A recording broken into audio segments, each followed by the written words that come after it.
আসসালামু আলাইকুম। আজকে আমার খামার জীবনে সবচেয়ে থেকে কঠিন সময় দিন গেছে। কারণ হচ্ছে আমার খামারের যেই ভাই ছিল সে ঈদের জন্য ছুটিতে বাড়িতে গেছে। আমিও তাকে আসলে না করতে পারি নাই। কারণ হচ্ছে ঈদ তো সবার জন্যই। ঈদের সময় আসলে সবাই চায় পরিবারের সাথে আসলে ঈদটা করতে।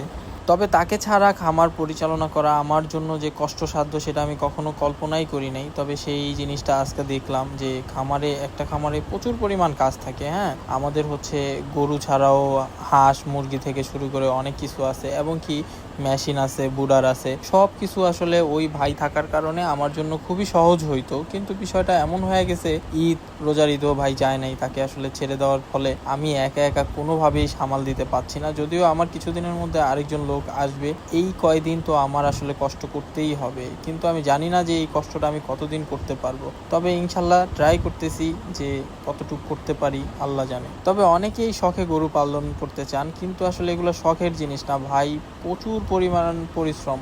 এখানে না আসলে বোঝা যায় না যে কি পরিমাণ পরিশ্রম এই সেক্টরে।